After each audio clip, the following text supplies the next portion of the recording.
বলবো আমার সঙ্গে যোগ দিচ্ছেন আপনাদের অত্যন্ত প্রিয় মানুষ, প্রিয় মুখ, আমার চ্যানেলের নিয়মিত অতিথি মেজর সুমন আহমেদ। সুমন ভাই, আপনাকে স্বাগত জানাচ্ছি আজকের অনুষ্ঠানে। আসসালামু আলাইকুম। ওয়ালাইকুম আসসালাম সুমন ভাই। সুমন ভাই, তো যেমনটি বলছিলাম যে এনসিপির উপরে যে হামলা, এই বিএনপি আসলে কি বার্তা দিতে চায়? মানে মানে নাসিরউদ্দিন পাটোয়ারি অনেক কথা বলছে, আমরা আমরা আমরা জানি সেটা ইলেকশনের আগে পরে বা সে ৫ই আগস্টের সময় থেকে সে একটু কি বলবো মানে আহ আ ধরেন এই জাতীয় কথা, ধরেন পলিটিক্যালি ইরেসপন্সিবল স্পিচ যদি বলি আমি, এই জাতীয় কথা, উস্কানিমূলক কথা, অনেক রকমের কথা বলছেন। কিন্তু তার জন্য কি এভাবে হামলা করতে হবে এনসিপির উপরে? যেই ছেলেগুলো না হলে মানে হাসিনার পতন হতো না, যে ছেলেগুলো নিজের জীবনকে উৎসর্গ করে দিয়েছিল আ দেশের জন্য, সেই ছেলেগুলোকে আপনি এভাবে এখন পেটাবেন? আপনার সমালোচনা করে বা আপনাকে খারাপ ভাষায় কথা বলে এইজন্য? ৫ই আগস্টের পরে তাদের অনেকে বিভ্রান্ত হয়েছে, অনেকে চাঁদাবাজি করছে, অনেক রকমের অপকর্মের সঙ্গে যুক্ত ছিল। কিন্তু তাই বলে কি আমরা জুলাই ২৪ এ তাদের অবদানকে ভুলে যেয়ে ২ বছরের মাথায় এসে তাদের উপর এভাবে টর্চার করব, এভাবে হামলা করব? মানে কি বার্তা? আপনার বিশ্লেষণটা একটু শুনি। প্রথমেই বলে নিই, এনসিপির রাজনৈতিক দর্শন জি। এনসিপির রাজনৈতিক দর্শন বা পার্টি হিসেবে এনসিপির আমি বড় কোনো ভক্ত না। হুম, তো সেই অবস্থান থেকে, নিরপেক্ষ অবস্থান থেকে আমি বলি, অ্যাকচুয়ালি আমার কাছে অন্তত জুলাইয়ের যেই স্পিরিট বা জাগরণ, সেটা কিন্তু এনসিপির কোনো নেতা বা অন্য কোনো দলের নেতার থেকে আমি পাই নাই, বা আমার কাছে ওই ধরনের কিছু মনে হয় নাই। এটা ছিল জনতার একটা সংগ্রাম, জনতার অর্জন। যদি দু একটা জায়গায় বলতে হয়, হয়তো আমি মনে করব সানজিদার সেই বক্তব্যটা, যে পিছনে পুলিশ সামনে স্বাধীনতা, এই ধরনের কিছু জিনিস স্বতঃস্ফূর্তভাবে যারা আসছে, তাদের জিনিসটা আমাকে এবং অন্য অনেকে উদ্বুদ্ধ করছে, জীবন দেওয়ার জন্য তাদেরকে উদ্বুদ্ধ করছে। তো এনসিপির লিডারশিপ, অন্যান্য ব্যাপারে আমার কোনো বিরাগ অনুরাগ কিছুই নাই। বাট একটা জিনিস চিন্তা করেন, এনসিপির যে জনসংযোগ যেটার উপরে হামলা হয়েছে, সেটা তো কোনো নির্বাচনী কিছু ছিল না, সেটা কোনো প্রতিবাদ সভা ছিল না, কোনো হরতাল ভাঙচুর কিছু ছিল না। সেই অবস্থায় সেখানে এখন এটা হয়তো বিএনপি বলার কোনো স্কোপ নাই, বিকজ আইডেন্টিফাইড হয়েছে তারা স্থানীয় বিএনপি তো ঠিক না, ছাত্রদল, যুব দলের লোকজন তারা এই জিনিসটা করছে। আপনার প্রশ্ন হচ্ছে তারা কেন করছে এবং সেটা কি বার্তা দেয়? কেনর জায়গাটাতে আমার মনে হয় আপনি অনেকখানি কভার করে দিয়েছেন।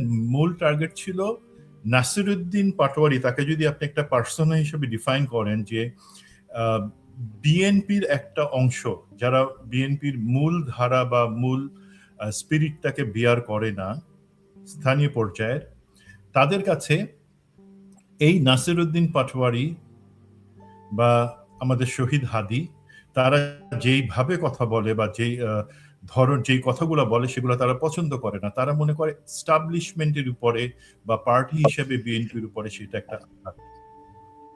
সেই জায়গাতে বিএনপির, আপনি কি দেখছেন যাদের উপর ইভেন মির্জা আব্বাসের ব্যাপারে শহীদ হাদি যেই কথা বলছেন, বা পরবর্তীতে পাটোয়ারি যেই কথাগুলো বলছেন, মির্জা আব্বাস কি তাদের সাথে মারামারি করতে গেছেন? যান নাই। নিজে বেচারা অসুস্থ হয়ে সিঙ্গাপুরে বসে আছেন। এখন হার্টের একজন রোগী এত মাস ধরে বসে আছেন কেন, সেটাও একটা প্রশ্ন।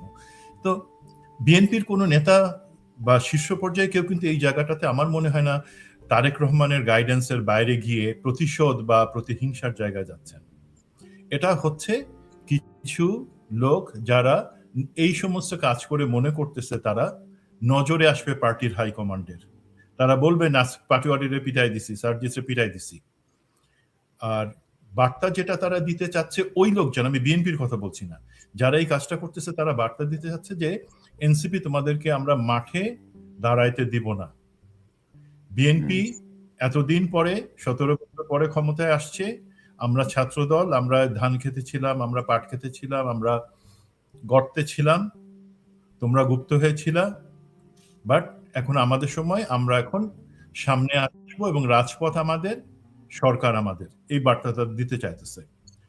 পার্টি হিসেবে বিএনপি কোনো বার্তা দিতে চাইতেছে না, সেটাই ফেইলিয়ার। মানে দেখেন, আপনাকে দুইটা জিনিসের একটা অ্যাকসেপ্ট করে নিতে হয়।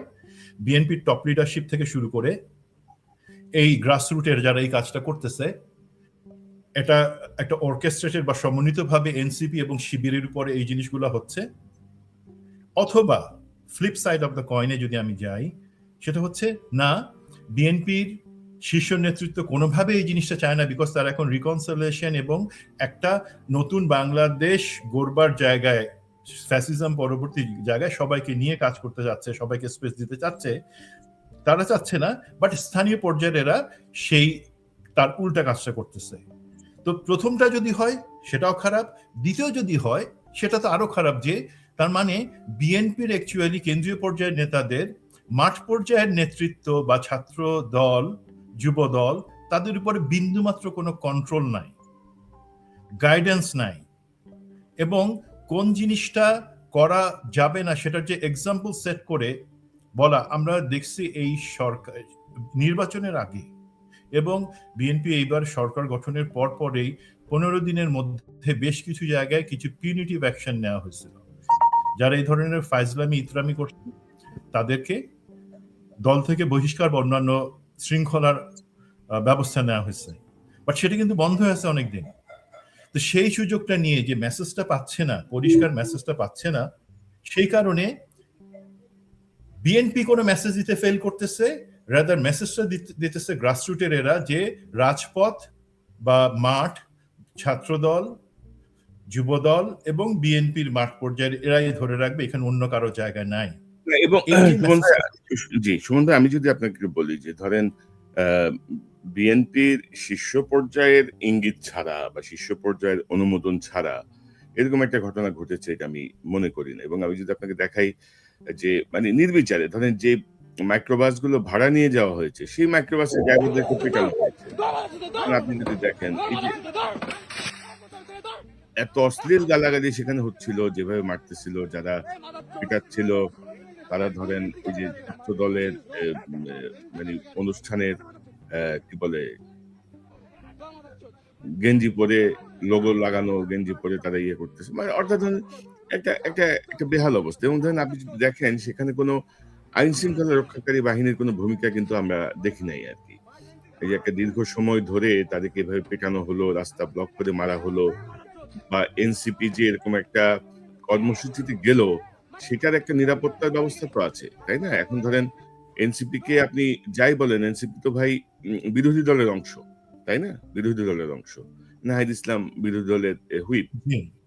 সো আপনি এটা তো এক অর্থে বিরোধী দলের উপরে হামলা, এক অর্থে বিরোধী দলের উপরে হামলা। তো এখন এই জায়গাটা আমি মনে করি না যে এটা সেন্ট্রালি তারা জানতেন না বা সেন্ট্রাল থেকে এটা নির্দেশনা ছিল না।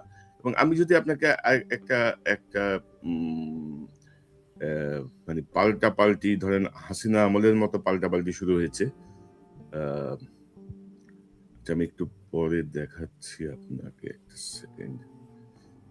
ধরেন ওই যে হাসিনা আমলে যেরকম ইয়ে হতো না, যে আজকে যেমন হবিগঞ্জে তাদের প্রতিবাদ সমাবেশ আছে, সে প্রতিবাদ সমাবেশ ধরেন ওই জায়গায় ছাত্র দলও তাদের কর্মসূচি ডাক দিচ্ছে। হাসিনা আমলে যেরকম হইতো না যে বিএনপির কর্মসূচি, আওয়ামী লীগ সেখানে শান্তি সমাবেশ করবে, 144 দিয়ে এটা ভন্ডুল করে দেয়, সেই পুরাতন প্র্যাকটিসে যাচ্ছে। আপনি কি মনে করেন বিষয়টাকে?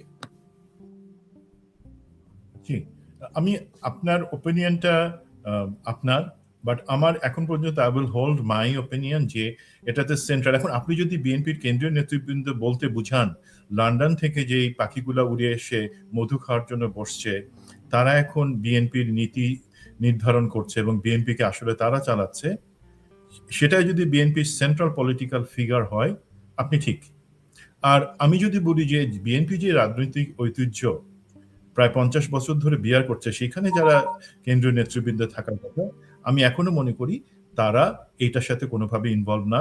এই জিনিসটা স্থানীয় পর্যায়ে হচ্ছে, বিকজ একটা মেসেজ তারা জানে যে এই যারা বিএনপির এগেইনস্টে কথা বলবে তাদের পিটাইলে ভিতরে ভিতরে সবাই খুশি হবে, পার্টির বা সরকারের। এখন এই ডেঞ্জারটা বুঝতে পারতেছে না। এখন ধরেন এই ক্ষেত্রে লাভটা কার হয়েছে?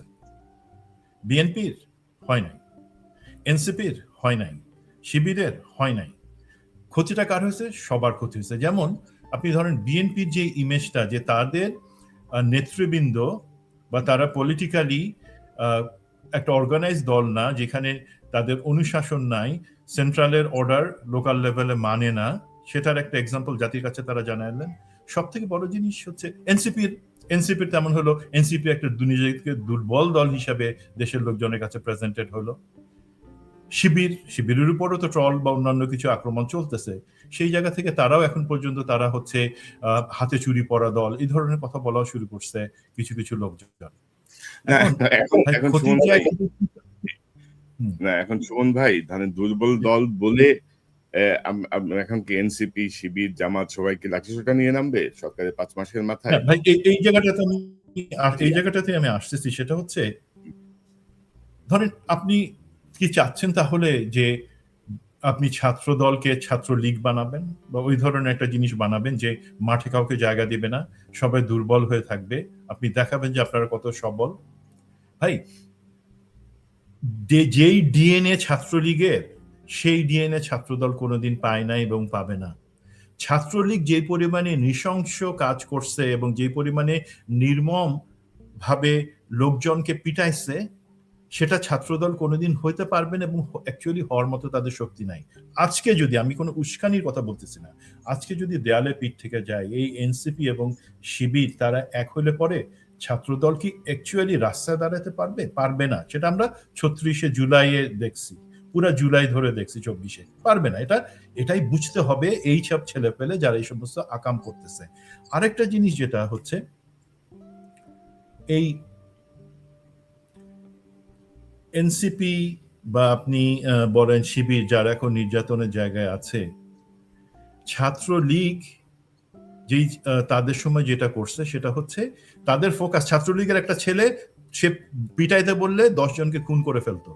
বাট বিএনপির ডিএনএতে বা ব্লাডে কি আছে, বা ছাত্র দল বা এই যুব দল, তারা ওই কাউরে পিটানোর থেকে বেশি ব্যস্ত ধান্দাবাজিতে। ছাত্রদল কিন্তু ছাত্রলীগ কিন্তু ডেডিকেটেড হিসেবে একদম বাকি সবকিছু বাদ দিয়ে বিরোধী দলের দমন করছে, আর ছাত্র দল সেটা হইতে পারবে না কোনোদিন। সুতরাং যেটা তোমরা হইতে পারবে না সেটা হতে যাও না, এবং মাঝখান থেকে ক্ষতিটা বিএনপির সব থেকে বেশি হচ্ছে। রং মেসেজ যাচ্ছে, পার্টির সাংগঠনিক দুর্বলতা সেটা দেখায় দিচ্ছে। 2 নাম্বার হচ্ছে তারা যে এই ধরনের আবার ফ্যাসিবাদের প্রথম স্টেপে হাঁটতেছে, সেই জায়গাটা কিন্তু জনগণ একটুও পছন্দ করতেছে না।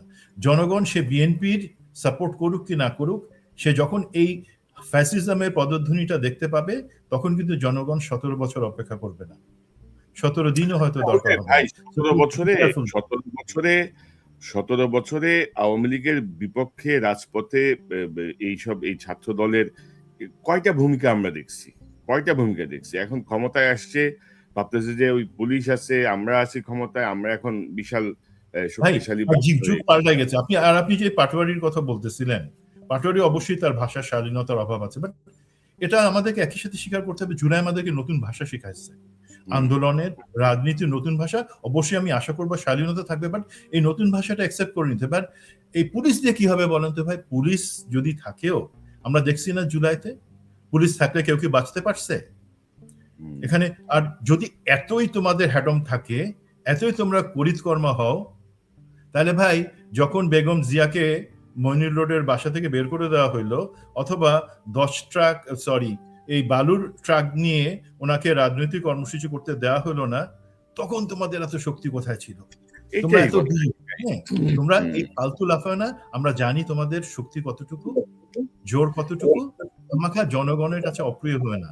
জাতীয়তাবাদী যে জায়গাটাতে আমরা পথ চলা শুরু করছি, সেই জায়গাটাতে থাকতে দাও আমাদের। আর ধরেন সুমন ভাই, এরা এখন যেটা করতেছে, এটা কিন্তু অ্যাকচুয়ালি আমি যতটুকু বিলিভ করি যে প্রাইম মিনিস্টারও বিব্রত হওয়ার কথা। প্রাইম মিনিস্টার কিন্তু একটা নতুন পলিটিক্স এর কথা ভাবছেন। এবং আমি যেটা বলছিলাম আপনাকে যে এই যে বিবৃতির কথা, যে জাতীয়তাবাদী ছাত্রদল হবিগঞ্জ জেলা, তারা আগামী 29শে জুলাই বুধবার হবিগঞ্জ জেলার সকল উপজেলা, পৌরসভা, শিক্ষা প্রতিষ্ঠানে বিক্ষোভ মিছিল করবে। তো আজকে সেখানে এনসিপির আপনার আছে, প্রতিবাদ সমাবেশ আছে এই হামলার প্রতিবাদে। তো সেখানে ভাই কেন তোমাদের ঠেলাঠেলি করতে হবে? কেন তোমরা ঠেলাঠেলি করো না? তোমরা কি সেই আওয়ামী কালচার, সেই বিষয়টাকে আবার পুনরায় আনতে চাও? এবং এখন পর্যন্ত আমরা কোনো দলীয় কোনো প্রতিক্রিয়া দেখি নাই। আমি আরেকটা প্রসঙ্গে আপনাকে একটু দেখাতে চাই। আপনারা জানেন যে সাম্প্রতিক সময়ে এই বক্তব্যটা শুনি। সাম্প্রতিক সময়ে প্রধানমন্ত্রীর রাজনৈতিক সহকারী হিসেবে যোগ দিয়েছেন রাশেদ খান। গণ অধিকার পরিষদের নেতা রাশেদ খান। তার একটা বক্তব্য আপনাকে একটু শোনাই। প্রধানমন্ত্রীর যে আস্থা এবং বিশ্বাস মানে এতটাই বেশি, আমি হয়তো ভেবেছিলাম যে অন্য কোনো জায়গায় দায়িত্ব দিবে, তিনি সরাসরি আসলে আমাকে রাজনৈতিক দায়িত্ব দিয়েছেন। রাজনৈতিক সংস্কৃতি পরিবর্তন, ইতিবাচক রাজনীতির সূচনা এবং একই সাথে সরকারকে প্রটেক্ট করা, সরকারের বিরুদ্ধে যে ষড়যন্ত্র সেগুলোকে ইনশাল্লাহ আমরা নস্যাৎ করতে পারবো। সরকারকে ব্যর্থ করার যে অপচেষ্টা সেগুলোকেও ইনশাল্লাহ আমরা নস্যাৎ করতে পারবো। আমরা চাই বাংলাদেশ এগিয়ে যাক, সবার আগে বাংলাদেশ। তো এই যে সরকারকে নস্যাৎ করার যে অপচেষ্টা, রাশেদ খানের ভাষায় কোট আনকোট, সেটাকে ব্যর্থ করার জন্য যেই প্রচেষ্টা, তার অংশ হিসেবে কেউ কেউ মনে করেন যে প্রধানমন্ত্রী রাজনৈতিক সহকারীর বিশেষ নির্দেশনাতে এই ঘটনাটি সংঘটিত হয়েছে, যে হবিগঞ্জের পরে সবাই সতর্ক হয়ে যাবে যে যেখানে যাবে সেখানে মাইর খাবে, কারণ এইভাবে হবে না।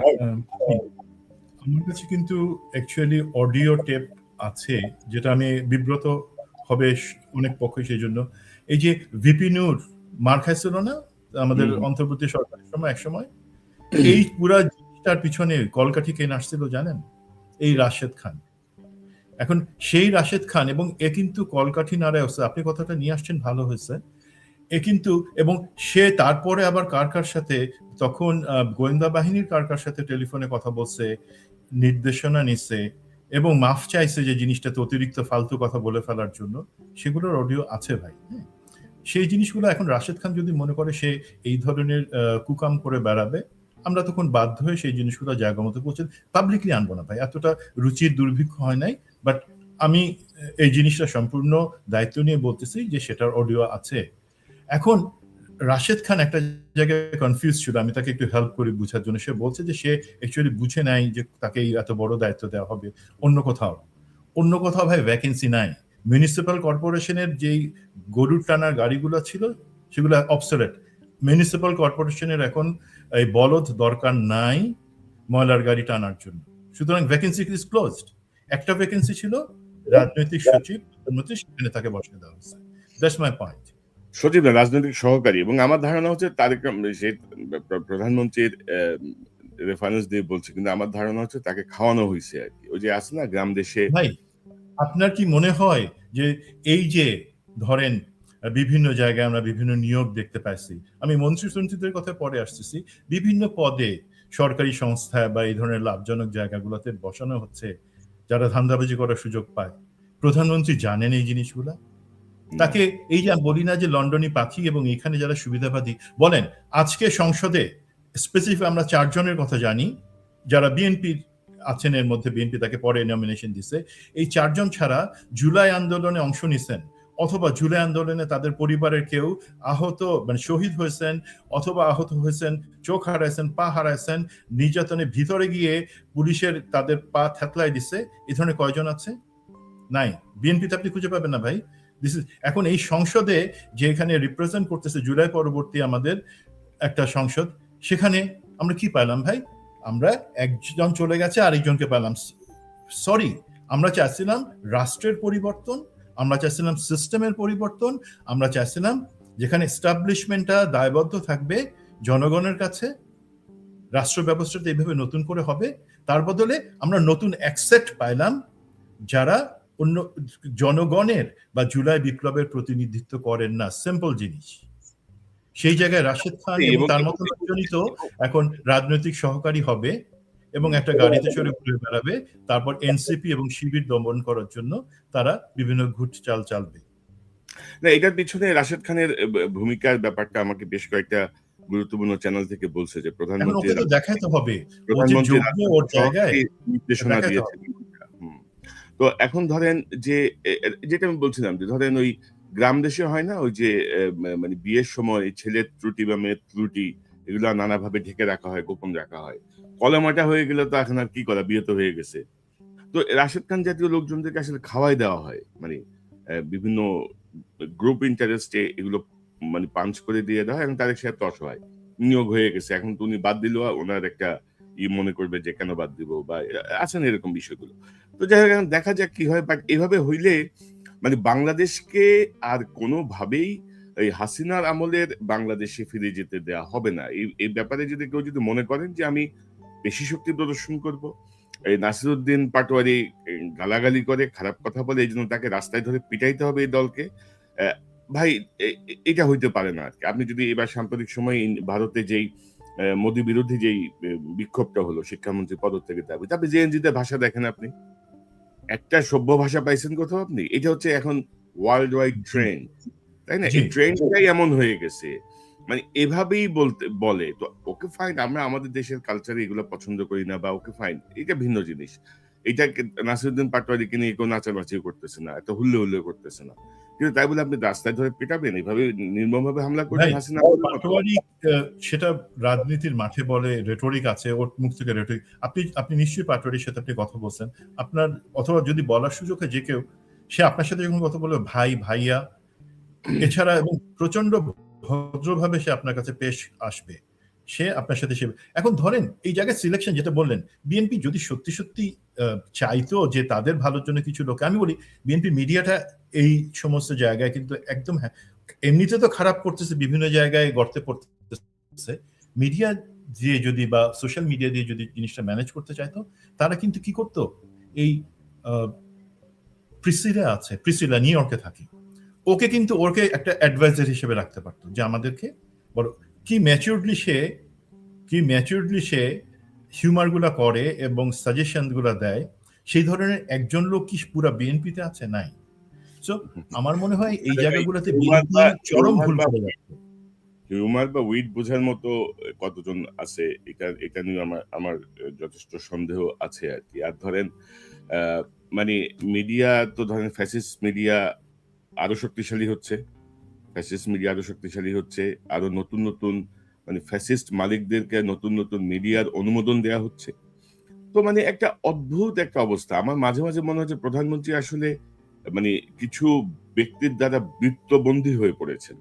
মানে উনি চেষ্টা করছেন ওনার মতো করে, কিন্তু ওনার বাইরে, ওনার অগোচরে এমন সব ঘটনা ঘটছে বা ঘটানোর চেষ্টা হচ্ছে, যেগুলোর দায়ে ইনফ্যাক্ট প্রাইম মিনিস্টারের ঘাড়ে যেয়ে পড়বে, এবং আলটিমেটলি মানে সকল দোষের ভাগীদার কিন্তু ওই যে প্রাইম মিনিস্টারই হবেন। তো এখনো আপনি যখন প্রধানমন্ত্রী হিসেবে দায়িত্ব নেন, সরকারকে পরিচালনা করেন, দেশকে পরিচালনা করেন, আপনি যে মধু খাবেন তার সাথে সাথে আপনাকে তো এই বিষটুকু অ্যাবজর্ব করতে হবে। এটাই তো হচ্ছে বিউটি, যে আপনি কেন আপনার পর্যন্ত যেই কাজটা আপনি করতেছেন না সেটার দায় আপনার পর্যন্ত কেন আসবে? আপনি কেন হুইপিং করেন না? হুইপ সংসদে আছে, তার বাদে সত্যি সত্যি চাবুক দিয়ে শাসন কেন করেন না এই সমস্ত লোকজনকে যারা আপনার নাম ভাঙা এই কাজগুলো করতেছে? সেটা তো আপনার দায়িত্ব।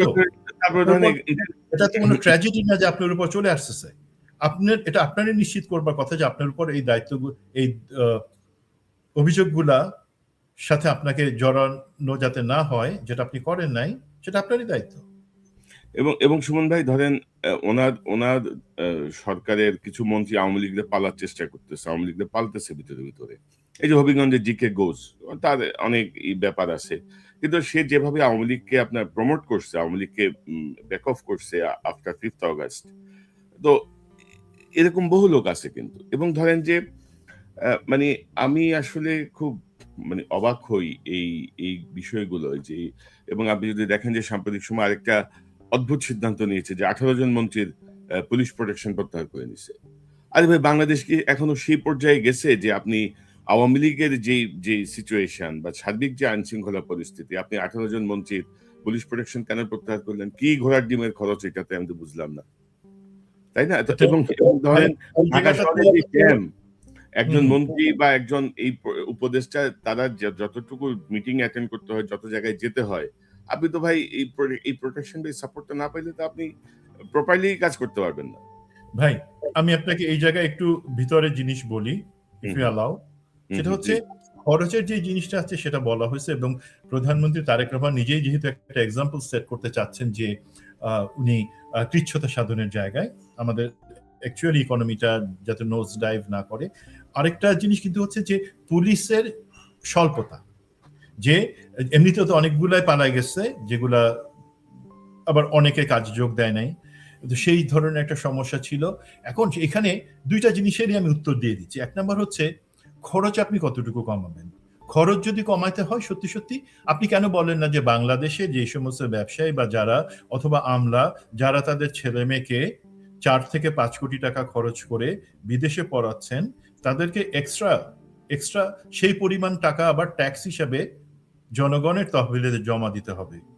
যদি যদি আপনি জানেন নিশ্চয়ই 50,000-এর উপরে আছেন আমলা এবং ব্যবসায়ী এবং রাজনীতিবিদ যারা তাদের ছেলে মেয়েকে এখানে পড়ান অসুবিধা নাই, বাইরে পড়ান বাংলাদেশে। তাতে এখন আর যদি তারা না পড়াইতেন তাহলে হতো কি, তাহলে বাংলাদেশের তারা পড়তে বাধ্য হতো এবং বাংলাদেশের শিক্ষা ব্যবস্থাটার উন্নতি হতো। আর যেহেতু আপনারা উন্নতি চান না, আপনারা পড়াইতেই চান বাইরে, ঠিক আছে পড়ান, বাট সেই ক্ষেত্রে আপনারা যে পরিমাণে খরচ টাকা আপনারা বাইরে পাঠাচ্ছেন সেই পরিমাণে টাকা এক্সচেকারে দিবেন। 2 নাম্বার হচ্ছে পুলিশের স্বল্পতা। তারপর ধরেন আমি বলি যে বিদেশ সফর, যে আমি ইংলিশ বলা শিখবার জন্য বিদেশ যাব অন্যান্য কিছু, সেই জায়গায় আপনি বাদ দেন সেই জিনিসগুলো, অনেক টাকা বেঁচে যাবে। ওই শুধু ব্যবসায়ীদের কাছ থেকেই আপনি ওই ছেলে মেয়েকে বিদেশ পড়ানোর টাকাটা নেন, আমি আপনাকে গ্যারান্টি দিয়ে বলতে পারি আপনার 50,000 কোটি টাকা গভর্নমেন্টের এক্সচেকারে জমা হবে, যেটা দিয়ে আপনি অন্তত আপনি 1 কোটি মানুষের ভাগ্য চেঞ্জ করে দিতে পারবেন। নেক্সট ভাই বলি, জি বলেন, আপনি বলেন। রাজনীতিবিদদের ছেলেমেয়েরা কোথায় পড়ে? সেটাতে আমি বললাম ব্যবসায়ী, রাজনীতিবিদ এবং সরকারি কর্মকর্তা। ব্যবসায়ী, রাজনীতিবিদ এবং সরকারি কর্মকর্তা। এখন বাংলাদেশের রাজনীতির গুণগত পরিবর্তন কিভাবে আসবে, শিক্ষা ব্যবস্থা কিভাবে ভালো হবে যদি আমি তাদেরকে বাইরে পাঠাই? যদি আমি বাংলাদেশের এই চুপ্পু যতবার চিকিৎসার জন্য বাইরে গেছে বা এই ধরনের অজুহাত করে যারা বাইরে গেছেন, সেই সাথে রাষ্ট্রের যে ক্ষতি হয়েছে সেই টাকা দিয়ে আমরা কয়টা আধুনিক হাসপাতাল এবং দাতব্য হাসপাতাল বানাতে পারতাম। আমাদের হসপিটাল সিস্টেম উন্নত হবে না, চিকিৎসা সেবা উন্নত হবে না, শিক্ষা ব্যবস্থা উন্নত হবে না, বিকজ যারা আমাদের দেশটা চালায় সিস্টেম এইভাবে বানায় নিছে ভাই। তারা তো বাইরে পড়ে, ছেলে মেয়েদের বাইরে পড়ায়, হানিমুন বাইরে করে, লেজার ট্রিপ বাইরে করে এবং চিকিৎসা বাইরে নেয় সরকারের টাকায়। সরকারের কি অন্য টাকা আছে? আমার আপনার টাকায় সেই রিক্সাওয়ালা যে ঘাম ঝরায় আয় করে তার টাকায় সে বাইরে গিয়ে চিকিৎসা নিচ্ছে। এবং সেই রিক্সাওয়ালার অবশ্যই অধিকার আছে চুপ্পুকে সামনে ডেকে কান ধরে উঠবস করানো, তুই আমার টাকায় কিসের জন্য বাইরে গিয়ে চিকিৎসা নিয়েছিস, চিকিৎসার নাম করে কেন? মে মাসের 19 এবং 20 তারিখে লন্ডনে গিয়ে তারেক সিদ্দিকী, রেহানা এবং সাইফুল আলম আলমের সাথে তোরা 2 দিন ধরে মিটিং করছিস, কেন আমার টাকায় সেটা করছিস? ওরে ডেকে কান ধরে উঠবস করায়, থাপড়ায় এই জিনিসগুলো জিজ্ঞাসা করা উচিত। এবং আনফরচুনেটলি ধরেন এটা নিয়ে আমি একটু কাজ করছি। ধরেন আপনি যাদের নাম বললেন তারেক সিদ্দিক, রেহানা সাথে মিটিং এর পাশাপাশি বিএনপির এক মন্ত্রীও সেখানে ছিল। ভাই এই জিনিসটা তো বিএনপির মন্ত্রী ছিল, এটা জি অবশ্যই ছিল। এবং উনি কি কোন অজুহাত দেখাই সেখানে গেছেন এবং তার মুখ থেকে এখন বেশি বেশি বুলি বাইরে হতেছে যে চুপ্পুকে কিছু করা যাবে না, সেটার লিঙ্ক পাবলিক বুঝে। ভাই আপনি যেটা জানেন তার অর্ধেক হলো পাবলিক জানে। কিন্তু এখন আমি এই প্রসঙ্গ শেষ করি, পুলিশের স্বল্পতা। আপনি কি জানেন মন্ত্রী এবং এমপিদের পিছনে যে পুলিশ প্রোটেকশন যায় তার থেকে বহুগুণ বেশি পুলিশ প্রোটেকশন যায় এই আমাদের জেলায় জেলায় পুলিশ সুপার যারা আছেন, এএসপি যারা আছেন, তাদের পরিবারের বাজার করবার জন্য, তাদের বাড়িটা বাংলোটা গার্ড দেওয়ার জন্য। তার থেকে অন্তত 10 গুণ বেশি তাদেরকে বলেন যে তোমরা যদি সত্যি জনগণের বন্ধু হও তোমাদের বাসা থেকে গার্ড প্রত্যাহার, তোমাদের বাজার করার জন্য, তোমার স্ত্রী কোথায় শপিং করতে যাবে সেটার জন্য পুলিশ এবং পুলিশের গাড়ি এবং পুলিশের প্রোটেকশন হবে না বলে দেন। পুলিশের স্বল্পতা দেখবেন পরের দিন কমে গেছে। এই জায়গাগুলোতে হাত দিবে না সরকার, বিকজ তারা অপেক্ষা করে প্রধানমন্ত্রী কোনো একটা জনপ্রিয় ঘোষণা দিক, সেটা তারা পালন করবে। প্রধানমন্ত্রীকে এই জিনিসগুলো বলা, তার কানে এই জিনিসগুলো তুলে ধরার জন্য কেউ কি আছে? কে? রাশেদ খানের মতন লোক আছে, জাহিদের মতন লোক আছে, যারা তাদের স্বার্থটা উদ্ধার করবার জন্য যতটুকু সেটা করবে। আসল যে কাজ যেটাতে জনগণের দুর্দশা লাঘব হবে, রাজনৈতিক দল হিসেবে সরকারে যাওয়া বিএনপি সে সাকসেসফুল হবে, সেটা তারা হইতে দিবে না। না, এটাই ভেরি মাচ আনফরচুনেট আর কি, যে ধরেন যে জাতীয় মানুষজন মাননীয় প্রধানমন্ত্রীর পাশে থাকার কথা ছিল, তাকে অ্যাডভাইস করার কথা ছিল, তার সামনে সাহসের সাথে তুলে ধরার কথা ছিল, আমরা দেখছি যে অনেকটা ওইদিকে যাচ্ছে, যে কিছু বললেই না এটা তো প্রধানমন্ত্রী জানে না, এটা তো ওনা না, এটার জন্য উনি না, এইসব আবার শুরু হয়েছে আর কি। তো আমরা একটু অন্য প্রসঙ্গে যাই। ধরেন এই যে আমরা দেখছি সাম্প্রতিক সময়ে বেশ কিছু সেনা কর্মকর্তা গ্রেপ্তার হয়েছেন। এর মধ্যে কক্সবাজারের ওই যে কমিশনার ইকরামকে যে নির্মমভাবে হত্যা করা হয়েছিল। মানে তার মেয়ে টেলিফোন লাইনে থাকার সময় মেয়েটা যখন বলে যে, "আব্বু তুমি কাঁদতেছো কেন?" তারপরে গুলির শব্দ। সেই ব্রিগেডিয়ার মিফতা তাকে গ্রেপ্তার করা হয়েছে। আ উম বিমান বাহিনীর একজন কর্মকর্তাকে গ্রেপ্তার করা হয়েছে। আ জিয়াউর রহমানের হত্যাকাণ্ডের সঙ্গে যুক্ত ছিলেন মেজর মোজাফফর, তাকে গ্রেপ্তার করা হয়েছে। তো এ এই বিষয়গুলো আপনি কিভাবে দেখছেন? একজন সাবেক সেনা কর্মকর্তা হিসেবে এই গ্রেপ্তারগুলোর আ কোনো প্রতিক্রিয়া কি আপনি লক্ষ্য করছেন কিনা? বা এই যে গ্রেপ্তারগুলো চলছে হঠাৎ করে আমরা দেখছি যে এই ঘটনাগুলো সামনে আসছে। এর মধ্যে শাপলা চত্বরের ৪১ জনের চার্জশিট দেওয়া হয়েছে। আবার সেখানে আবার ধরেন ইমরান ইবনে রউফ নামে যে মেজরই তো না কর্নেল বোধহয় না? কর্নেল কর্নেল থেকে অবসরে যাওয়ার পরে আমাদের মিলিটারি লিডারশিপ তার ভালো কাজের জন্য পুরস্কার হিসেবে ব্রিগেডিয়ার হিসেবে সুবিধা দিয়ে অবসর দিচ্ছে। এই ক্রিমিনালটা কিন্তু শাপলার সঙ্গে যুক্ত ছিল। তাকে কিন্তু সেখান থেকে বাদ দেওয়া হয়েছে। তো ধরেন ক্রিমিনালকে রক্ষা করার জন্য এখনো কিন্তু অনেক মুরুব্বিরা কিন্তু সজাগ ভাবে আছে আরকি। ইমরান ইবনে রউফকে নিয়ে কিন্তু এর আগেও আমি বেশ কয়েকটা আ পোস্ট করেছি ফেসবুকে, প্রোগ্রামেও আলোচনা হয়েছে। কিন্তু তারপরেও কেন যেন হচ্ছে। তো সব মিলিয়ে আপনার বিশ্লেষণটা একটু শুনি আমরা। আমি ১ম এ এই জায়গাটা কভার করে নিই যে ইমরান ইবনে রউফ কিন্তু দেখেন তার কিন্তু ইমিগ্রেশন বার্ড ছিল, মানে তার পাসপোর্ট কিন্তু বাতিল ছিল। তার দেশের বাইরে যাবার কথা না। তাকে এবং অন্য বাকি অনেককেই গুম কমিশন, আমি যতটুকু জানি, তাদেরকে হাজির করার জন্য বলছিল। কিছু লোক হাজির হয়েছে, তাদের বিচার প্রক্রিয়ার মধ্যে আছে। কিছু লোক তো ভারতে, হাসিনা সহ বাকিরা তো ভারতে পালায় আছে, তাদের তো আসবে না কোনোদিন। বাট ইমরান ইবনে রউফ তো দেশে ছিল। সে গুম কমিশনের আদেশ অগ্রাহ্য করে সেখানে আসে না, এবং সেই ক্ষেত্রে সম্ভবত তাকে তার গ্র্যান্ড পাপারা, তার ঊর্ধ্বতন কর্মকর্তা, তারা বলে দিছিল যে, সে সহ আরো অনেককে বলে দিছিল যে গুম কমিশনের সাথে হাজির হওয়ার দরকার নেই। ওরা কি তোমাকে জোর করে নিয়ে যাবে? ধরে নিয়ে যেতে তো পারবে না, দে ডোন্ট হ্যাভ ফোর্স। সুতরাং চুপচাপ থাকো, গুম কমিশন একদিন শেষ হয়ে যাবে, তোমার ওই নিয়ে চিন্তা নাই। এবং ইমরান ইবনে রউফ সেই ধরনের একজন যে এই সুবিধা নিয়ে গুম কমিশনের কাছে হাজির হয় নাই। এখন গুম কমিশন যেটা করছে, হাজিরা না হওয়ার কারণে তাকে সেখানে, তখন তা এই যে এখন যে নামটা অভিযোগ সেখান থেকে বাদ গেছে। বাট একটা ইম্পর্টেন্ট জিনিস আছে যেটা অনেকে জানেন না। সংক্ষুব্ধ হয়ে যে কেউ অথবা জনস্বার্থে এখন তার গুম কমিশন নাই, আইসিটির কাছে একটা আবেদন করতে পারেন, এই ইমরান ইবনে রউফ অথবা এই ধরনের বাকিদেরকে অবিলম্বে গ্রেফতার করা হোক বা চার্জশিটে তাদের নামটা যোগ করা হোক। সেটা প্রভিশন আছে, এখন আমি আপনার আসল যে প্রশ্নটা আছে যে এই সম্প্রতি যে জিনিসগুলো হচ্ছে, এখন সম্প্রতি একটা বড় চেঞ্জ আপনি খেয়াল করবেন যে আমরা জানি যে যখন গুম খুন কমিশনের দায় ডিজিএফআই এবং র্যাবে কর্মরত, মানে দায়িত্ববান যারা ছিলেন, তাদেরকে একটা নির্দিষ্ট সময়ের জায়গাতে অভিযুক্ত করে তাদের ওয়ারেন্ট ভুক্ত করে তাদেরকে এখন কাস্টডিতে আছেন তারা। সেই সময় আমরা একটা জিনিস দেখছিলাম যে একটা রেজিস্ট্যান্স, গুম কমিশন আইসিটি আমাদেরকে বলছিল, একটা খুব বড় টাসল চলতেছিল, দড়ি টানাটানি, তারা যাবে কি যাবে না। সেই অবস্থা এখন নাই ভাই। সেটা প্রথম জিনিস আমি আপনাকে বলি। যেমন আপনি সবারটা বলেন নাই, আরো ইনফ্যাক্ট 4 জন, সর্বমোট 7 জনের নামে ওয়ারেন্ট একই দিনে ইস্যু করা হয়।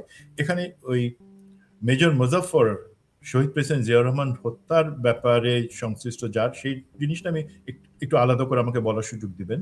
তা বাদে বাকিদের জন্য যে যারা গুম খুনের দায়ে যাদের নামে মামলা আছে, চলতেছে আইসিটিতে, তাদের অ্যারেস্ট ওয়ারেন্ট আসে এবং সেগুলা যথাযথ কর্তৃপক্ষ, সেনা, বিমান এবং পুলিশ, সেই জায়গায় পাঠায় দেওয়া হয়। ডিবিকে দায়িত্ব দেওয়া হয় সেটা তামিল করবার জন্য। ডিবি যখন ফোর্সেস হেডকোয়ার্টারে যায়, এবং ইটস ভেরি গুড, এইবারে কিন্তু কোনো বাহিনী তাদের যেই সমস্ত সদস্যের নামে কোনো অভিযোগ বা মামলা আছে সেইখানে তাদেরকে প্রোটেক্ট করার জন্য দাঁড়ায় নাই। তারা বলে দিচ্ছে ঠিক আছে, আমরা তোমাদের এই ওয়ারেন্টটা আমলে নিচ্ছি এবং তামিল হবে। এখন তামিল হওয়ার ম্যাগনিটিউডটা আলাদা। যেমন মিফতাকে বলা হয়েছে ও ছিল বরিশালের স্টেশন কমান্ডার, ওকে বলা হয়েছে ও এসে রিপোর্ট করছে, ওকে ধরে নিয়ে আসা বা কোনো কিছু, এটা হচ্ছে এক্সাক্ট জিনিস, তুমি আইনের কাছে চলে আসো। এবং সে এখন সেনা হেফাজত কাস্টডিতে আছে। এয়ারফোর্সের যেই officer wing commander Saif Ilyas আলীর ব্যাপারে, যাকে যেখানে খুনি জিয়াউল হাসান যেটা মাস্টার মাইন্ড ছিল, এক্সিকিউটর ছিল, সেটার ব্যাপারে তাকে আনা হয়েছে। এবং সেই ক্ষেত্রেও যখন বিমান কর্তৃপক্ষ, বিমান বাহিনীকে বলা হয়েছে, বিমান বাহিনী বলছে ওকে আমরা ওয়ারেন্ট পাইলাম, তামিল করব। এবং সেই হিসাবে তাকে তার বাসা থেকে নিয়ে অফিসার্স মেসে গার্ড সহ রাখা হয়েছে সেখানে। এবং যখন প্রতি ক্ষেত্রে বলা হয়েছে যে যখন তার মামলার ডেট পড়বে বা আদালতে হাজির হতে হবে, সে অবশ্যই যাবে, সেটা আমরা নিশ্চিত করব। এখন জিনিসটাতে আর বেশি দড়ি টানাটানি হতে দরকার হচ্ছে না, আমরা দেখতেছি যে, এবং বাকি যে জায়গাগুলোতে আরো কিছু অফিসার আছেন যারা হয়তো রিটায়ার্ড, তাদের ক্ষেত্রে কিছু কনফিউশন আছে, ওনারা গ্রেফতার হয়েছেন কি হন নাই, প্রত্যেকে ইনফ্যাক্ট ওয়ারেন্টের আওতায় গ্রেফতার হয়েছেন, অ্যারেস্টেড। বাট অ্যারেস্টেডের এখানে স্ট্যাটাস কি? তারা কি বাসায় অ্যারেস্টেড, তারা কি কোথাও কনফাইন্ড আছেন, কারো কাস্টডিতে আছেন, নাকি তারা জেলখানার ভিতরে আছেন, সেটা ডিফার করে প্রকার ভেদে। বাট এটুকু নিশ্চিত করি এই ক্ষেত্রে কোনো বাহিনী কোনো প্রতিরোধ বা কোনো কিছুতে যায় নাই, বরঞ্চ তারা কোঅপারেট করে বলছে যে ঠিক আছে। বাট সমস্যা হলে এই জিনিসটা একটু লো লাইটে যেটা থাকার কথা, দু এক জায়গায় এটা নিয়ে একটু সোশ্যাল মিডিয়াতে খুব বেশি নোংরামি হচ্ছে, সেটা আমরা চাই না। নোংরামির জায়গাতে আমি একটা জিনিস বলতে চাই আপনাকে। ধরেন একজন খুনি, একজন গ্রেপ্তারি পরোয়ানা জারি হওয়ার পরে একজন যে খুন করছে, সে শুধুমাত্র বাহিনীর অফিসার হিসেবে অথবা সাবেক কর্মকর্তা হিসেবে তার থাকার কথা হচ্ছে থানা হাজত থেকে জেল হাজতে, জেলখানায়। সেখানে তাকে জামাই আদর দেওয়ার যে প্রচেষ্টা, এটাকে তো ভাই মানে ভাই এই প্রশ্নটা, যে 14 জন আপনার প্রশ্ন, যে 14 জন আপনার প্রশ্ন, এটা হচ্ছে জনগণের প্রশ্ন, এই বৈষম্য কেন? আপনি বেটার এই কোশ্চেনটা নতুন চিফ প্রসিকিউটর মিস্টার আমিনুলকে জিজ্ঞাসা করেন, উনি কোন জায়গায় কতটুকু স্ট্রং বা কতটুকু নতজানু, সেটা মিস্টার আমিনুলকে জিজ্ঞাসা করেন। আমরা এই জায়গায় অনেক টায়ার্ড হয়ে গেছি ভাই। বলেন তো, এই গুম খুনের দায়ে অভিযুক্ত যারা, সেটা নিয়ে আপনি কথা বলছেন, আমি কথা বলছি, আমরা যতবার কথা বলছি, বাকি সবাই মিলে কি ততবার কথা বলছে? না। গালি তো আমরা, এবং সেই পরিমাণে গালি তো বিভিন্ন জায়গা থেকে আমি আপনি খাইছি ভাই। আমি এটা নিয়ে বেশি কথা বলবো না। আমার যেটা হচ্ছে ভাই, দেখেন একটু, যদি যার অভিযুক্ত তাদের ব্যাপারে, তার মা বা ভাই বোন শ্বশুর শাশুড়ি নিয়ে টানাটানির দরকার নাই আপাতত, সেই জায়গাটা আমরা ক্ষান্ত দিই।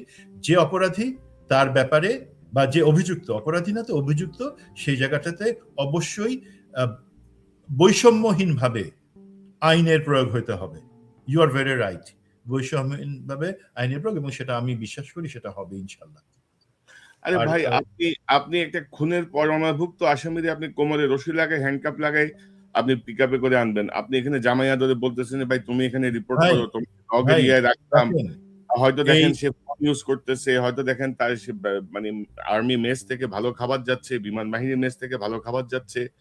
এই জামাই আদর তো ভাই এই বাংলাদেশে তো এটা আরেক বিশাল বৈষম্য রে ভাই। এবং আমি দেখেন আমি আপনাকে একটু বলি, এত এখানে মন খারাপের কিছু নাই। আমি আপনাকে একটা এক্সাম্পল দিই। এখানে ইমরান ইবনে রৌফের কথা বলতেছিলেন, তাকে যখন সেনা সদর থেকে তখনকার adjutant general brigadier major general Hakimuzzaman বললো যে আসলে কোথাও তো যাওয়ার দরকার নাই, বাসায় থাকো, তোমার কি জোর করে নিবে, তুমি ক্যান্টনমেন্টের ভিতরে আছো, তুমি এলপিআরে। এই জিনিস তাকে ভরসা দেওয়া হয়েছে এবং নিশ্চিত করা হয়েছে তাকে কেউ পুলিশ বা গুমখুন কমিশনের সাথে সংশ্লিষ্ট কেউ যাতে তাকে অ্যারেস্ট না করতে পারে বা তাকে সেখানে হাজিরাতে নিয়ে যায়। আর আমাকে যখন এই খুনি জিয়াউল হাসান নিজে থেকে 4টা মামলা যুবলীগকে দিয়ে দেয়, আমার পিছনে পুলিশ লালায় দিয়েছে আমাকে অ্যারেস্ট করার জন্য, আমি তখন সেনা কর্তৃপক্ষকে বললাম যে আমি ক্যান্টনমেন্টের ভিতরে আছি, আমি একজন এলপিআর, আমি রিটায়ার করছি, জোর করে এখন চলে যাচ্ছি আমি। তো সেই জায়গা থেকে আমাকে কিভাবে পুলিশ এই মিথ্যা মামলা বাইরে নিয়ে যায় তারা ধরে? তখন আমাকে সেনা কর্তৃপক্ষ বলছে না পুলিশ যদি এক সুনির্দিষ্ট মামলাতে থাকে এবং পলিটিক্যাল প্রেশার আছে, তোমাকে তো আমরা প্রোটেক্ট করতে পারবো না। মানে ইমরান, আমি খারাপ কাজ করছি হাসিনার বিরুদ্ধে দাঁড়াই বিডিআর হত্যার প্রতিবাদ করে, আর ইমরান রৌফ বিডিআর 200 জনকে খুনি জিয়াউল হাসানের হাতে তুলে দিয়ে তাদেরকে মেরে শাপলা চত্বরে শাপলা চত্বরে মিনিমাম 61 অফিসিয়ালি, উপরে 250 জনকে মেরে এবং ঢাকা সাব জেলের পাশে 6 জনকে উঠাই নিয়ে মেরে সে ভালো কাজ করছে বলে তার পুরস্কারে তাকে সেনাবাহিনী তাকে প্রোটেকশন দিছে, গুমখুম কমিশন বা পুলিশকে ওয়ারেন্ট দিয়ে তাকে হাজির করতে বাধা দেয়, তাকে সেফলি কিভাবে ইমিগ্রেশন পার করাই দিছে যখন তার পাসপোর্ট বাতিল, তার ইমিগ্রেশন তো বন্ধ, কিভাবে তাকে বিদেশ পাঠিয়ে দিল এবং শুনতেছে বিদেশ গিয়ে সে নাকি এখন বলতেছে যে আমার জন্য কিলিং স্কোয়াড সে তৈরি করতেছে, আমাকে শেষ করে। আরে ভাই, বুলেট তো আল্লাহ ঠিক করে দিছে কোন বুলেটটা আমার জন্য, এখন এটা তো সামনে থেকে সুমন ভাই, এবং মানে আমি যদি একটা জিনিস যোগ করি যে ইমরান ইবনে রউফ হচ্ছে সেই কর্মকর্তা যে সে মেজর হিসেবে তারেক রহমানকে বাসা থেকে পিক করছিল, সে ডিজিএফআইতে সে সময় ছিল সম্ভবত, এবং সে যে অপমানজনক ব্যবহার করছে তারেক রহমানের সাথে, তার চোখ মুখে ওই যে কালো কাপড় বেঁধে, মানে খুবই হিউমিলিয়েট, গাড়ির পিছনে বসাই চোখ বেঁধে রাখছে। তারেক রহমান বলছেন যে আমার অসুবিধা হচ্ছে, সেই এই ইমরান ইবনে রউফ বেয়াদবের মতো তাকে বসে চোখ খোলা যাবে না। তো এর কোন শ্বশুর টশুর আছে বোধহয়, শ্বশুর বেয়াই কেসও আছে আর কি। ভাই মামা আছে, তার মামা আছে, আসল জায়গায় তার মামা ছিল, যে কারণে গুমখুম কমিশন তাকে নিয়ে বেশি আগাতে পারে নাই। তো অসুবিধা নাই, দেখি কার কত বড়, ওই যে বলে না একটা শব্দ আছে না, হ্যাডাম, তার তোর কত বড় হ্যাডাম আমরা দেখবা না, অসুবিধা নাই ইনশাল্লাহ। তো এবং ধরেন আমি বারবার যেটা বলতে চাচ্ছিলাম যে এই যে 14 জন না 15 জনে যে গুমের অভিযোগে ক্যান্টনমেন্টের ভিতরে সাবজেল ঘোষণা করে রাখা হয়েছে, আদৌ শিওর যে তারা সেই সাবজেলে আছে? আমার কাছে ইনফরমেশন তো সেটা বলবে না, কিন্তু তারা তো খুব স্বাভাবিক জীবনযাপন করতেছে ক্যান্টনমেন্টের ভিতরেই। জি, এটা আসলে নিশ্চিত হওয়ার অফিসিয়ালি স্কোপ খুব কম আমার কাছে। যদিও আপনি যে লাইনে কথাটা বলছেন যে আপনার কাছে হয়তো এই ধরনের কোনো কথা আসছে, তারা অ্যাকচুয়ালি তাদের পরিবারের সাথে মিট করছেন বা পরিবারের সাথে কিছু সময় থাকছেন বা বিভিন্ন সুবিধা পাচ্ছেন, এটা আমার কাছে আসছে। বা তাদেরকে আমি বলছি যে ভাই তোমরা আমাকে সেটা প্রমাণ হিসেবে দাও, বা যেখানে দেবার তাদেরকে বলো যে এটা ঠিক না। তো দেখা যাক ভাই, যদি এই ধরনের কোনো কিছু আমি নিশ্চিত হতে পারি সেটা আমি আপনাকে জানাবো। বাট আপনাকে জানানোর থেকে, জনগণকে জানানোর থেকে ইম্পর্টেন্ট হচ্ছে যাদের এটা দায়িত্ব, তাদের যদি সামান্যতম লজ্জা থাকে তারা ওই রাস্তাটা বাদ দিবে। ভাই লজ্জা না, ভাই লজ্জা না, মানে কারো অনুরাগ বা বিরাগের তোয়াক্কাও আমরা করতেছি না। আমরা যেটা করতেছি, একজন অপরাধী তাকে যেভাবে ট্রিট করতে হবে তাকে সেভাবে ট্রিট করতে হবে। সে কি ইউনিফর্মের লোক, তার কি লম্বা দাড়ি আছে, সে কি জুব্বা পরে, সে কি 5 ওয়াক্ত নামাজ পড়ে, সে কি অমুকের সন্তান, সে কি অমুকের আত্মীয়, এইসব বিবেচনা দিয়ে আমরা বোধহয় আইনের শাসন বা ন্যায় বিচার যেটা, সেটি আমরা প্রতিষ্ঠা করতে পারবো না। এবং আপনি যদি দেখেন যে বর্তমান সেনাবাহিনী প্রধান থেকে শুরু করে আমাদের প্রাইম মিনিস্টার সবাই কিন্তু ন্যায় বিচারের কথা বলেন, ইসলামের কথা বলেন, নানা কথা বলেন। তো ইসলামের যে ন্যায় বিচার বা ন্যায় বিচার বলতে যা বোঝায়, এই সব কর্মকাণ্ড কিন্তু ন্যায় বিচারকে সমর্থন করে বলে আমার মনে হয় না। আপনি মেজর মোজাফফর জিয়াউর রহমানের হত্যাকারী, তার ব্যাপারে কিছু বলতে চাচ্ছিলেন? জি, মেজর মোজাফফর, এর আগে কিন্তু মনে আছে যে lieutenant general Masud, lieutenant general Mamun Khaled, তাদেরকে অ্যারেস্ট করা হয়েছে এবং সেই ক্ষেত্রে আমরা দেখতেছিলাম যে প্রতিটা জায়গায় 1/11 শহীদ প্রেসিডেন্ট জিয়া, অন্যান্য সবকিছুতে তাদেরকে মাখানো হচ্ছে। এখন যে জিনিসটা হচ্ছে মেজর মোজাফফরকে অ্যারেস্ট যেটা করা হয়েছে সেটা হচ্ছে অ্যাকচুয়াল রাইট। এবং আমি সবসময় বলি যে কিছু জিনিস, শহীদ প্রেসিডেন্ট জিয়াউর রহমান হত্যা এবং 1/11 এই দুইটা নিয়ে একদম সম্পূর্ণ নিরপেক্ষ বিচার বিভাগীয় কমিশন গঠন করা হয়ে একটা সিনক্রোনাইজ ওয়েতে জিনিসটাতে কাজ করা উচিত। আমাদের এই জিনিসটাতে অনেক কিছু জানার এবং কাজ করার আছে। মেজর মোজাফফরকে কিন্তু আপনি শুনে হয়তো কষ্ট পাবেন, ওনাকে অ্যাকচুয়ালি এই জিনিসটা অ্যারেস্ট করা, যে অভিযুক্ত আছে শহীদ প্রেসিডেন্ট, এবং অভিযুক্ত শুধু না, সে একজন দণ্ডিত আসামি শহীদ প্রেসিডেন্ট জিয়াউর রহমানের হত্যাকাণ্ডে 1981 সালের 30 মে। তার ব্যাপারটা কিন্তু অ্যাকচুয়ালি অনেকে জানতো যে উনি আছেন, উনি ঢাকায় আছেন বা ভারতে যাওয়া আসা করেন। বাট যেই মুহূর্তে তাকে একজন বিশেষ, আমাদের সরকারে আছে, জিনিসটা একটু বুঝেন, আমাদের সরকারের একদম মোটামুটি উঁচু জায়গায়, আমি বিএনপি বলতেছি না, আমি বলতেছি সরকারের একদম উঁচু জায়গার একজনের সাথে উনি দুইবার দেখা করছেন গত মাসে আলাদা করে, এবং একটাতে উনি ফজরের আগে গিয়ে ফজরের 1 ঘন্টা পরে বের হয়েছেন, যেটা একটা সম্পূর্ণ অস্বাভাবিক সময় কারো বাসায় যাওয়ার। এটা যখন ডিজিএফআই জানতে পারে, ডিজিএফআই প্রধানমন্ত্রীর অনুমতি নিয়ে তাকে গ্রেফতার করে, এসবিকে দিয়ে তাকে গ্রেফতার করা হয়। এখন তাকে গ্রেফতারের আগে অন্যান্য যে জায়গাগুলোতে বলার, এবং সরকারের ভিতর থেকে একটা অংশ, শক্তিশালী অংশ, তারা কিন্তু তাকে যাতে গ্রেফতার না করা হয় সেটার অনেক চেষ্টা করছিল। ডিজির বিরুদ্ধে তারা লেগে গেছিল, অলমোস্ট ব্যাটলের অবস্থা, যে না, তাকে অ্যারেস্ট করা যাবে না। তাদের কোথায় ব্যথা আমি জানি না, বাট কোন একটা জায়গায় হয়তো ব্যথাটা নতুন করে আসবে, সেই কারণে তারা অ্যারেস্ট করতে চায় নাই। দ্বিতীয়ত হচ্ছে, ইভেন তাকে অ্যারেস্ট করে এসবি যখন তাকে অ্যারেস্ট করে 24 ঘন্টা হেফাজতে রাখতে পারে, তার মধ্যেই প্রডিউস করতে হয় ম্যাজিস্ট্রেটের কাছে বা আদালতে। সেই জায়গাটাতেও বিকজ নিয়ম অনুযায়ী তাকে তো আর্মির কাছে হ্যান্ড ওভার করতে হয়, এবং আমি যতদূর আমি জানি সেই জায়গাতেও বেশ ঝামেলা হয়েছে তাকে গ্রহণ করা, এবং পরবর্তীতে তাকে চিটাগংয়ে পাঠিয়ে দেওয়া হয়, একটা কারণ দেখাই। বাট আমি জানি যে এখানে তার কাছ থেকে অ্যাকচুয়ালি অনেক জিনিস জানবার আছে। স্বাভাবিকভাবে ওনার সাথে ভদ্রভাবে কথা বললে উনি সেগুলো জানাবেন। সেই জায়গাগুলো যে আমাদের সবাই আমরা জানি যে শহীদ প্রেসিডেন্ট জিয়া রহমান হত্যার পরে যে কোর্ট মার্শাল হয়েছিল, সেখানে যা যা কিছু বলা হয়েছে সেগুলো সমস্ত কিছু বানোয়াট জিনিস। জেনারেল মঞ্জুর কি চাইছিলেন, জেনারেল মঞ্জুরকে এরশাদ কি বলছিল, অ্যাকচুয়ালি যারা সেখানে গেছিল তাদের আদেশটা কি ছিল, তার মধ্যে তারা কারা জেনারেল এরশাদের লোক ছিল যারা অ্যাকচুয়ালি শহীদ প্রেসিডেন্ট জিয়া রহমানকে সেখানে হত্যা করেন, কেন করেন, এবং কেন জেনারেল মঞ্জুরকে সেখানে মেরে ফেলা হলো, কেন কিছু লোককে ভারতে পালা যেতে হলো, এই জিনিসগুলো আমাদেরকে জানতে হবে। না হলে আল্লাহ না করুক সেই জিনিস আবার রিপিট হওয়ার সম্ভাবনা আছে, যেখানে একটা কনফিউশন বা ধোঁয়াশা তৈরি করে কিছু লোক, সুবিধাবাদী, এই রাশেদ খানের মতন লোকজন, তারা কিছু একটা ঘটায় দেওয়ার জন্য উন্মুখ হয়ে আছে। তবে ভাই আমি ওভারঅল প্রায় 5 মাস, প্রায় 6 মাসের কাছাকাছি সরকার, আমি যেটা দেখছি যে মাননীয় প্রধানমন্ত্রীর আশেপাশে বা বিভিন্ন জায়গায় যারা জেকে বসেছেন, যারা বিভিন্ন রকমের পরামর্শ দিচ্ছেন বা কাজ করছেন, তারা খুব বেশি তাকে ওন করছেন বলে আমার মনে হচ্ছে না। তারা প্রধানমন্ত্রীকে ওন করছেন না, বিএনপিকে তো ওন করার প্রশ্নই ওঠে না। তো মানে এ পর্যন্ত বহু ভূমিকাই প্রশ্নবোধক, এবং যেটা প্রধানমন্ত্রীর জন্য আলটিমেটলি একটা ক্ষতিকর প্রভাব হিসেবে আবির্ভূত হবে। এবং জাস্ট 5 মাসের মাথায়, 6 মাসের মাথায় এই যে এনসিপির উপর যে হামলা হলো, ন্যাক্কারজনক যে হামলা হলো, জুলাই মাসে, তাও জুলাইয়ের 28 তারিখে যে হামলাটা হলো, সেটি কিন্তু অনেক বেশি সিগনিফিকেন্ট আমার কাছে মনে হচ্ছে। যে বিএনপির মন্ত্রীদের একটা অংশ, নেতাদের কেউ কেউ জুলাইকে অস্বীকার করতে চায়। প্রধানমন্ত্রী বলেন যে জুলাই সনদের দাড়ি কমা সেমিকোলন যারা যতটুকু তারা মানে নোট অফ ডিসেন্ট যারা সাইন করেছেন সেটি বাস্তবায়ন হবে। একই সঙ্গে দুটি নির্বাচন হলো, একটি গণভোট এবং সাধারণ নির্বাচন। সাধারণ নির্বাচন বৈধ, গণভোট হচ্ছে অবৈধ, এরকম কথাও বলা হচ্ছে। তো সব মিলিয়ে যে পরিস্থিতি, এই পরিস্থিতিতে আমার মনে হয়েছে যে প্রধানমন্ত্রীকে আরেকটু সজাগ এবং সতর্ক হওয়াটা খুব প্রয়োজন।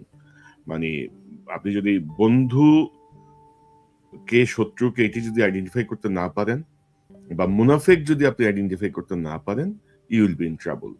সুমন ভাই, আপনার শেষ মন্তব্যটা শুনতে চাই। ভাই, এই জায়গা থেকে আমি ক্যারি করি যে সেটা হচ্ছে কি, ধরেন এই যে একটা এক্সাম্পল হলো যে মিসগাইড করা এবং অস্বচ্ছতা, এই যে চুপু যে চলে গেল, চুপুকে তো যাইতে হয়েছে। আমরা অনেকদিন ধরে শুনে আসছি যে চুপু চলে গেলে সাংবিধানিক সংকট বা অন্যান্য কিছু। এখন তো লোকে বুঝতে পারছে যে না, যেভাবে চুপু গেল এত তাড়াতাড়ি, টাটা বাই বাই বলার সময় পায় নাই, তার মানে অ্যাকচুয়ালি ওগুলো ভুয়া কথা ছিল। বিএনপি তার নিজের প্রয়োজনে তাকে রাখছে, এখন রাখতে পারে, কিন্তু রাখতে পারে। এখন সমস্যা হলো যখন আপনি সেটাকে ভুলভাবে ব্যাখ্যা দেন জনগণকে, এবং হয়তো প্রধানমন্ত্রী তারেক রহমানকেও আপনি ভুল ব্যাখ্যা দিচ্ছিলেন যে চুপুর থাকার প্রয়োজনীয়তার ব্যাপারে। আবার এখন হচ্ছে কি, চুপুর নামে মামলা করা যাবে না, সেই ব্যাপারে সরকারের ভিতর থেকে কিছু বিভ্রান্তিমূলক তথ্য দেওয়া হচ্ছে। আমি ভাই এটা পরিষ্কার করে দিই যে বিভ্রান্তির জায়গায় বিএনপি কি ভুল করতেছে। জনগণ কি একটা সংবিধান পড়তে পারে না? সংবিধানের 51 থেকে 55 পর্যন্ত পড়তে লাগবে 4 মিনিট।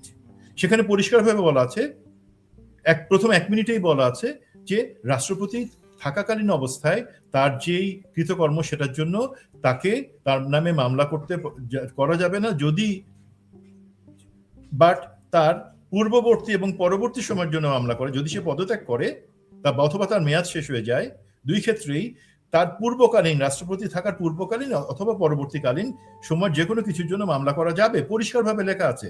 বাট ইভেন সে রাষ্ট্রপতি থাকা অবস্থায় কিছু খারাপ করছে কিনা সেটার জন্য কিন্তু মামলা করার সুযোগ আছে যদি তাকে আমরা বা বিএনপি ইমপিচ করতো। সেটা তো করে নাই। তার মানে হিসাবটা কি, যে কিছু একটা লেনদেন আছে, কুইট প্রোকো আছে, আমি তোমার কুইট চুলকাচ্ছি, তুমি আমারটা চুলকায় দাও।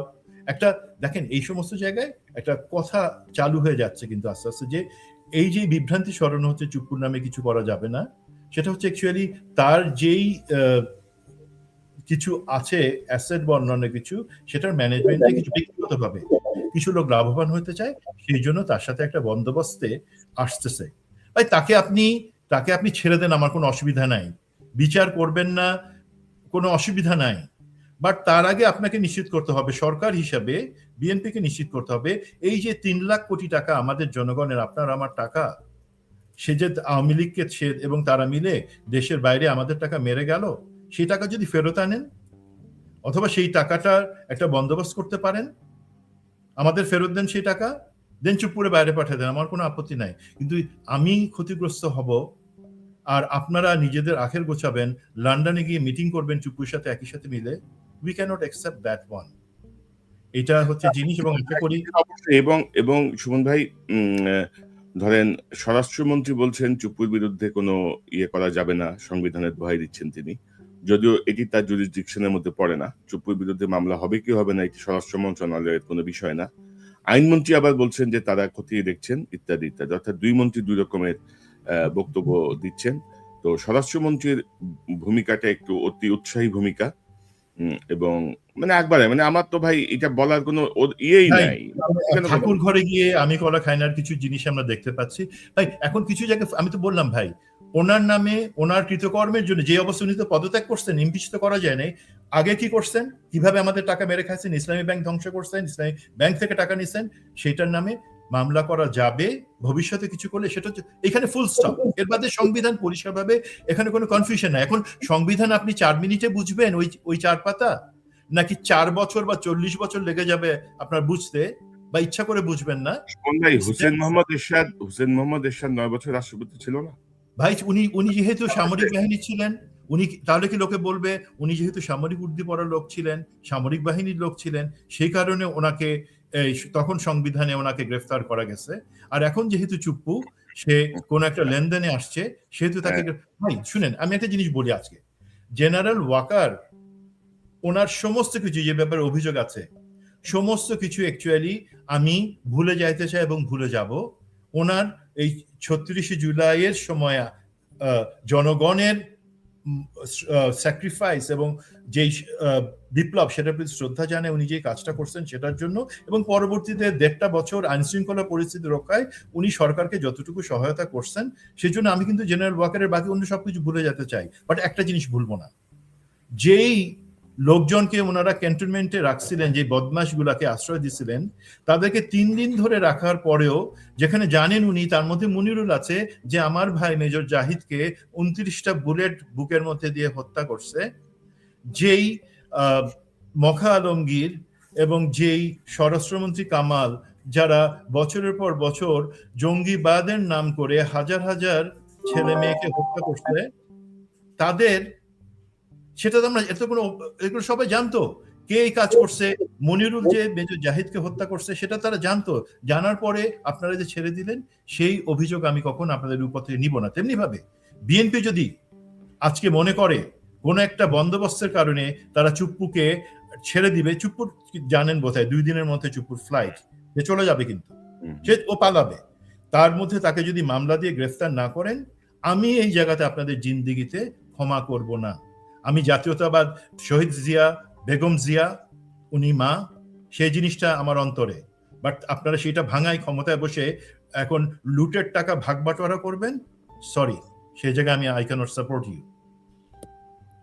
ওইটাই, মানে ধরেন যে ওই বাংলাদেশে 17 বছরের ওই শাসন ব্যবস্থা মতো আর কোনো কিছু আমরা হতে দিব না। এটা হচ্ছে বিষয়। মেজর সুমন আহমেদ, আপনাকে অসংখ্য ধন্যবাদ আপনার মূল্যবান অংশগ্রহণের জন্য। নিশ্চয়ই আমরা পরিস্থিতি পর্যবেক্ষণে রাখছি, অনেক বিষয় আমার নিকট সময়ে আবারও কথা বলবো।